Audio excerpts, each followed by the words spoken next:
Breaking news చూస్తున్నాం. మరి కాసేపట్లో స్కిల్ డెవలప్మెంట్ కేసులో సుప్రీంకోర్టు కీలక తీర్పు వెలువడనుంది.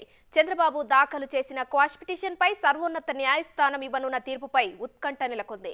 స్కిల్ స్కామ్ కేసులో తనపై నమోదైన ఎఫ్ఐఆర్ను రద్దు చేయాలని కోరుతూ చంద్రబాబు సుప్రీంలో పిటిషన్ దాఖలు చేశారు. ఈ పిటిషన్పై అక్టోబర్ 20న సుప్రీంకోర్టు తుది విచారణ జరిపి తీర్పును ఇవాల్టికి వాయిదా వేసింది.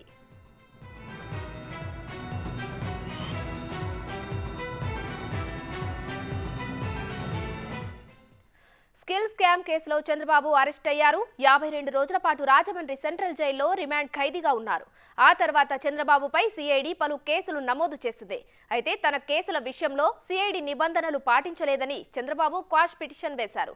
17A ప్రకారం కేసు నమోదు చేయాలంటే గవర్నర్ నుంచి ముందస్తు అనుమతి తీసుకోవాలని చంద్రబాబు తరపు న్యాయవాదులు కోర్టుకు తెలిపారు. కానీ సిఐడి గవర్నర్ అనుమతి తీసుకోలేదని వివరించారు. నిబంధనలకు విరుద్ధంగా ఉన్న ఈ కేసులో ఎఫ్ఐఆర్ రద్దు చేయాలని కోరారు.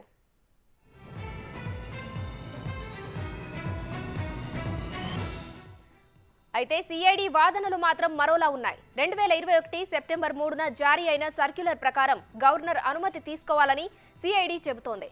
కానీ 2017లోనే స్కిల్ స్కామ్ జరిగిందని, కేసు కూడా అంతకంటే ముందే నమోదైందని తెలిపింది. అంటే సర్క్యులర్ వచ్చిన తర్వాత నమోదైన కేసులకు, వెలుగు చూసిన స్కామ్లకు మాత్రమే ఈ నిబంధనలు వర్తిస్తాయని ప్రభుత్వం తరపు న్యాయవాదులు చెబుతున్నారు. ఏదేమైనా ఈ కేసులో తీర్పు కోసం దేశవ్యాప్తంగా రాజకీయ నేతలు ఉత్కంఠగా ఎదురుచూస్తున్నారు. ఈ కేసులో తీర్పు ప్రభావం భవిష్యత్తులో మరిన్ని కేసులపై పడనుంది.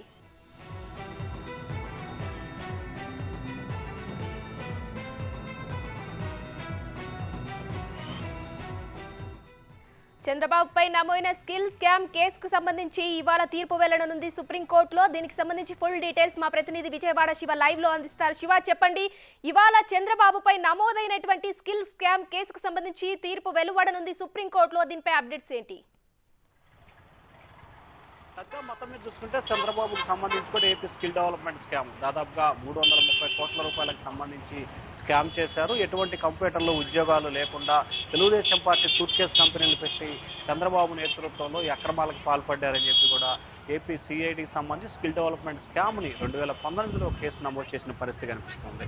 వాస్తవానికి ఇది గత ప్రభుత్వ హాయంలో, తెలుగుదేశం ప్రభుత్వ హాయంలోని ఈ కేసుకు సంబంధించి అప్పటి సిబిఐ లేఖ రాయడం జరిగింది. ఆ తర్వాత దీని ఇన్కమ్ ట్యాక్స్కి లేఖ, సో అనేక పరిణామాలు జరిగేసిన తెలుగుదేశం పార్టీ టైంలోనే. కానీ ఆ తర్వాత ఈ కేసుకు సంబంధించి కూడా 2018లో ఎఫ్ఐఆర్ నమోదైంది. ఆ తర్వాత కొత్తగా ఏర్పడిన ప్రభుత్వం ఈ కేసుని టేక్ఓవర్ చేసుకొని రీఎఫ్ఐఆర్ ఏర్పాటు చేస్తూ 2019లో ఎఫ్ఐఆర్ నమోదు చేసి దీంట్లో చంద్రబాబుని A57గా కూడా కేసు నమోదు చేశారు. సో ఈ కేసుకు సంబంధించి కూడా సెప్టెంబర్ 9వ తేదీన చంద్రబాబు ఇదేం కర్మ రాష్ట్రానికి కార్యక్రమంలో పాల్గొనేందుకు కూడా నంద్యాలలో ఉన్నారు. ఆయన తెల్లవారుజామున ఏపీ సిఐడి అధికారులు అరెస్ట్ చేసి విజయవాడ తీసుకొచ్చి విజయవాడ ఏసీబీ న్యాయస్థానం ఎదుట హాజరుపరచగా ఆమె న్యాయమూర్తి రిమాండ్ విధించారు. ఆయన దాదాపుగా 57 రోజుల పాటు రాజమండ్రి సెంట్రల్ జైల్లో రిమాండ్ ఖైదీగా ఉన్నారు. అక్టోబర్ 30వ తేదీన ఆయనకి మధ్యంతర బెయిల్ ఇస్తూ ఏపీ హైకోర్టు తీర్పును వెలువరించింది. ఈ నేపథ్యంలో దీనికి సంబంధించి కూడా సిఐడికి సంబంధించి చంద్రబాబుకు సంబంధించి కూడా కీలకమైన వాదనలు జరిగాయి. ఈ కేసుని క్వాష్ చేయాలంటూ కూడా చంద్రబాబు తరపు న్యాయవాదులు విజయవాడ ఏసీబీ న్యాయస్థానం, ఆ తర్వాత ఏపీ హైకోర్టులో ఇక్కడ 2 చోట్ల కూడా డిస్ప్యూట్ అవడంతో సుప్రీంకోర్టును కూడా ఆశ్రయించిన పరిస్థితి కనిపిస్తోంది. సుప్రీంకోర్టులో ఈ కేసుకు సంబంధించి అక్టోబర్ 20వ తేదీన కేసు పూర్తి స్థాయిలో విచారణ చేపట్టి తీర్పుని రిజర్వ్ చేస్తూ కూడా తన తీర్పునైతే వెలువరించిన పరిస్థితి కనిపిస్తుంది. ఆ తర్వాత జరిగిన పరిణామాలన్నిటికి సంబంధించి కూడా చంద్రబాబుకి మిగిలిన కేసుల్లో కూడా బెయిల్ రావడం జరిగింది ఇటీవల కాలంలో. సో ఈ నేపథ్యంలో 17A సంబంధించి కూడా చంద్రబాబుకి అప్లైబుల్ కాదు అని చెప్పి సిఐడి తరపు న్యాయవాదులు తమ వాదనలు వినిపిస్తున్నారు. లేదు, అప్లైబుల్ అవుతుందని చెప్పి చంద్రబాబు తరపు న్యాయవాదులు బలంగా వాదనలు వినిపించారు. ఇరు వర్గాల వాదనలు దాదాపుగా 20 రోజుల పాటున్న సుప్రీంకోర్టు ధర్మాసనం, ఏదైతే త్రిసభ్య ధర్మాసనం ఉందో, ఇరు వర్గాల వాదనలు విన్న తర్వాత అక్టోబర్ 20వ తేదీన తీర్పుని రిజర్వ్ చేస్తూ తన తుది తీర్పు వెలువరిస్తామని చెప్పి ప్రకటించింది. ఈ నేపథ్యంలో 2 రోజుల క్రితమే ఈ రోజు మధ్యాహ్నం ఈ కేసుకు సంబంధించి తన తీర్పును వెలువరిస్తామని చెప్పి ఉన్నత న్యాయస్థానం కూడా తన ఒక నోటీసును పేర్కొంది. ఈ నేపథ్యంలోనే దేశవ్యాప్తంగా ఈ కేసుకు సంబంధించి ఒక ఉత్కంఠ అయితే కొనసాగుతోంది. చంద్రబాబుతో పాటుగా ఈ కేసుకు సంబంధించి దేశంలో అనేక మంది ప్రజాప్రతినిధులు, దాదాపుగా 1600 మంది పైగా కూడా ప్రజాప్రతినిధులు వివిధ కేసుల్లో నిందితులుగా ఉన్నారు. ఈ నేపథ్యంలోనే వారికి సంబంధించి 17A అప్లైబుల్ అవుతుందా కాదా అనే దానికి సంబంధించి ఒక ఉత్కంఠ అయితే కొనసాగుతోంది. చంద్రబాబు కేసులో వచ్చే తీర్పు ఆధారంగా మిగిలిన కేసులకు సంబంధించి కూడా తీర్పు వెలువరించే అవకాశాలు అయితే కనిపిస్తోంది. అయితే లో ఏదైతే దీనికి సంబంధించి 17A సంబంధించి కూడా అమెండ్మెంట్ జరిగింది.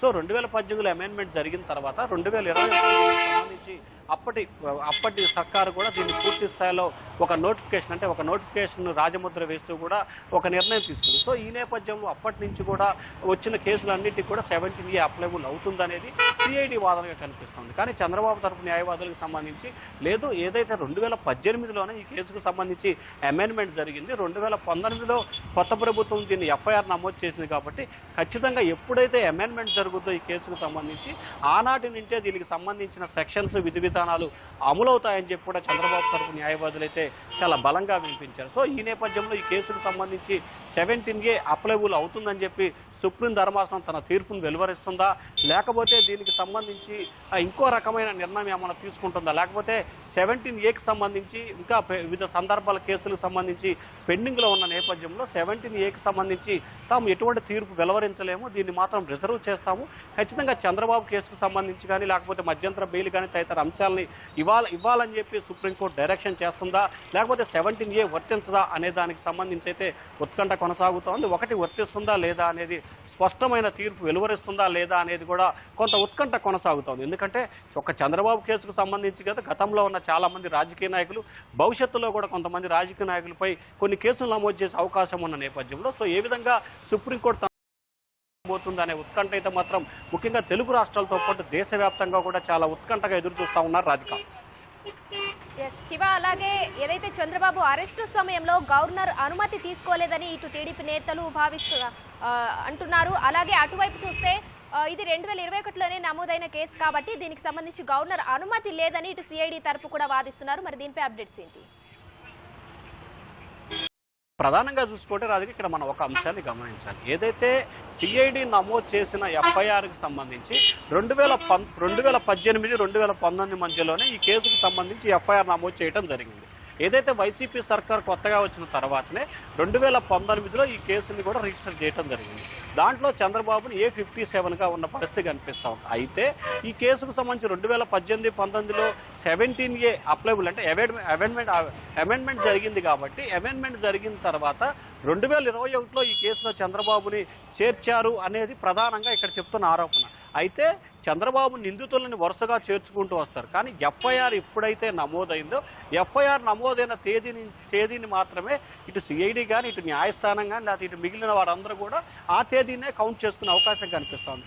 సో ఈ లాజిక్ని బేస్ చేసుకుని చంద్రబాబు తరపు న్యాయవాదులు చాలా బలంగా వాదనలు వినిపిస్తున్నారు. ఏదైతే అమెండ్మెంట్ జరిగిన తర్వాత మాత్రమే ఈ కేసుకు సంబంధించి రిజిస్టర్ చంద్రబాబు ఏ ప్లేస్లో ముద్దాయిగా ఉన్నారు, ఏ ప్లేస్లో నిందితుడిగా ఉన్నాడు అంశాన్ని పక్కన పెడితే అసలు ఈ కేసు రిజిస్టర్ అయిన టైం ఏంటి, డేట్ అనేది మాత్రమే ప్రధానంగా బేస్ చేస్తున్నారు. కాబట్టి దీనిపైనే చంద్రబాబు తరపు న్యాయవాదులు చాలా బలంగా వాదనలు వినిపించారు రాధిక.